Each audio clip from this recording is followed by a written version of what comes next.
Hi, Bigote. Alam mo na yung bahay namin? Kain ikaw? Kain ka?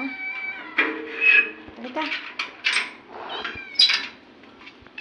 Yung bisita po tayo. Kain na. Kain na. Kain na. Kain na ikaw. Hello. Alam mo na talaga din yung bahay namin, no? Kain na ikaw. Yan ang pagkain namin eh. Kain na.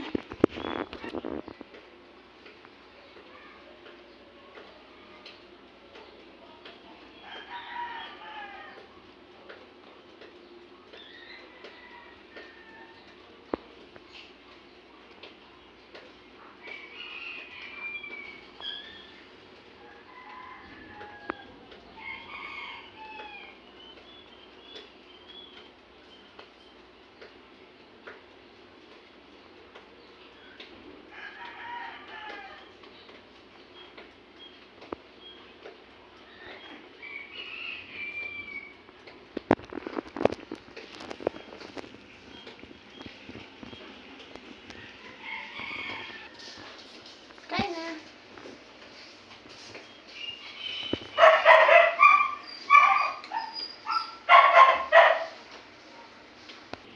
Yung isa naming ampon, ha?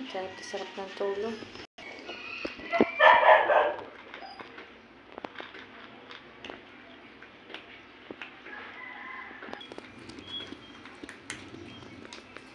Sobrang init. Kakatapos lang umulan ngayon.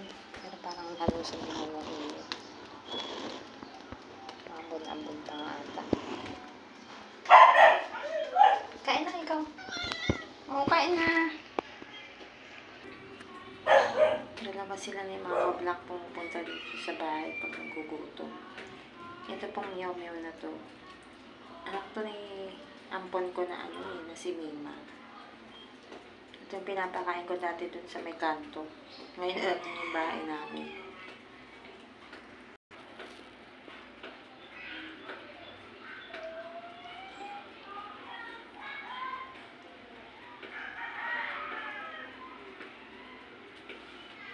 Lagi po kami may pagkain dito sa labas eh.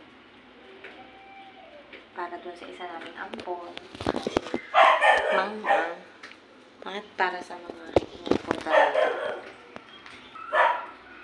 Busog ka na? Busog na ikaw? Thank you ka. Welcome. Kain pa din siya. Nakakatawa lang na alam niya yung bahay namin kung saan. Talino din ang mga pusa eh. Bigotilya, babae ito. Kaya tawagin na natin si Bigotilya. Kain pa ikaw. Kain pa, Bigotilya. Hindi ka naman pinapalabas eh. Bigotilya. Pangita mo ng Bigotilya. Akong papangalan mo, lagi ka na lang nasusunod eh. Pakinggan mo yung pangalan mo, Bigotilya. Init kami. Maliligo na ako dapat. Wawa naman si Bigotilya. Ang ganda-ganda ng kulay nito eh. Bigotilya. Bait yan. Bigotilya. Bait yan. Ay! May pala kami. Oh, Mingay, huwag ka mangangaway ha. Naku, hindi sila bati. Bigotilya, hello. Alis ka na, Bigotilya. Ngayon tatawa-tawa ka sa kalukuhan mo. Ikaw nagpangalan ng Bigotilya. Alis ka na. Alis na siya. Bye-bye. Welcome. Ingat ka sa labas ha. Balik ka lang ulit ha. Bye-bye. Bye-bye. Katingin siya sa akin. Bye-bye.